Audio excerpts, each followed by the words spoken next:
क्या आप यकीन करेंगे कि एक ऐसा लड़का जिसने अपने स्कूल की पढ़ाई लिखाई बीच में केवल इसलिए छोड़ दी कि परिवार की आर्थिक हालत अच्छी नहीं थी।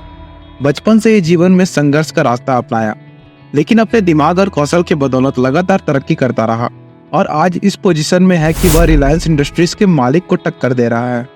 बिजनेस की दुनिया में इसका दबदबा पूरी दुनिया मान रही है। हम बात कर रहे हैं अडानी ग्रुप के मालिक गौतम अडानी का।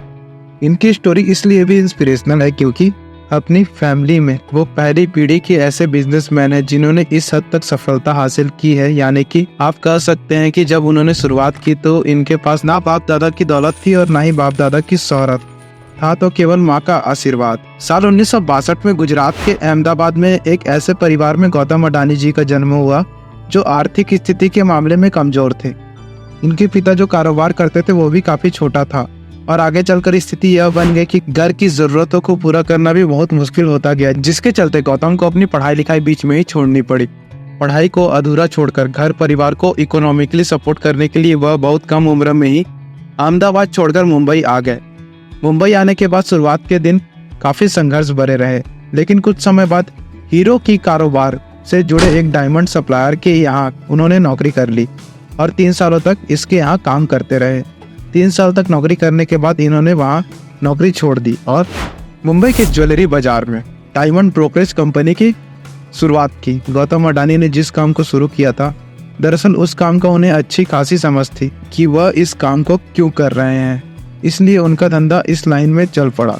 लेकिन उनकी किस्मत ने उनके दरवाजे पर दस्तक तब दी जब उनके बड़े भाई ने उनको अपने पास बुलाया। यह समय था साल 1981 का, जब उनके बड़े भाई अहमदाबाद में रहा करते थे।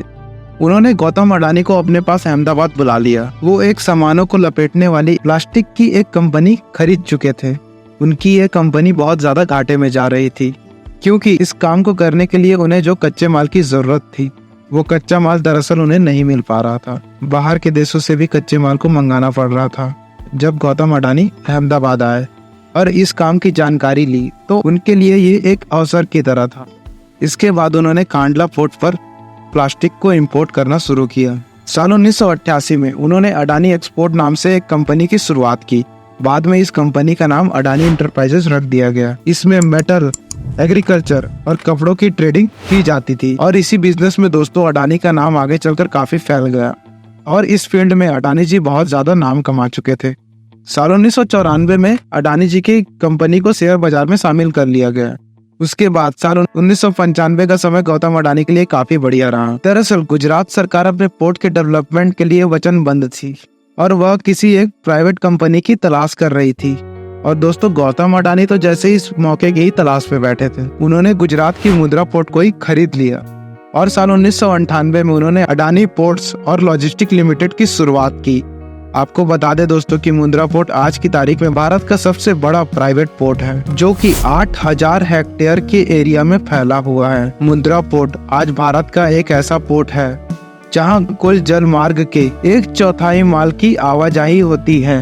और दोस्तों आपको बता दें कि यह पोर्ट स्पेशल इकोनॉमी जोन में भी बना हुआ है। यानी कि दोस्तों सीधी साफ बात में बोलूं तो प्रोमोटिव कंपनी को कोई भी टैक्स सरकार को नहीं देना पड़ता। पूरे एरिया में एक प्राइवेट रेल लाइन, एयरलाइन और पावर प्लांट भी इस जगह पर मौजूद है। आज के दिन अडानी ग्रुप भी इंफ्रास्ट्रक्चर के सेक्टर में भी बहुत अच्छा काम कर रहा है। ये कंपनी दोस्तों देश की प्रमुख इंफ्रास्ट्रक्चर कंपनियों में से एक है। उनकी अडानी पोर्ट की कंपनी पोर्ट मैनेजमेंट के फील्ड में बहुत ज्यादा अच्छा काम कर रही है। इसके अलावा इस कंपनी के और भी 13 डोमेस्टिक पोर्ट हैं जो भारत के 7 समुद्री राज्यों के सीमा में मौजूद हैं, जिनमें दोस्तों महाराष्ट्र, तमिलनाडु, केरला, उड़ीसा, आंध्र प्रदेश, गुजरात, गोवा जैसे राज्य हैं। लेकिन दोस्तों बात यहीं पर सीमित नहीं रही। बीतते समय के साथ अडानी ग्रुप की ग्रोथ तो बढ़ते ही रही। धीरे धीरे दोस्तों वो ग्रोसरीज के भी फील्ड में आने लगे। मार्केट में जो बिकने वाला फॉर्चून ऑयल है वो भी अडानी ग्रुप्स की ही देन है और दोस्तों इसके जरिए वह देश के लगभग हर एक घर में अपनी पहुंच बना रहे हैं। दरअसल जनवरी 1999 में अडानी ने विल्मर ग्रुप के साथ हाथ मिलाया और फॉर्चून ऑयल के जरिए इस बिजनेस में कदम रखा। लेकिन अडानी ग्रुप ने अपने कदम केवल तेल तक ही सीमित नहीं रखे। तेल के अलावा चावल, दाल, आटा, शुगर जैसे किचन में इस्तेमाल होने वाले और भी सामान को अब तक देशवासियों के सामने रख चुकी है।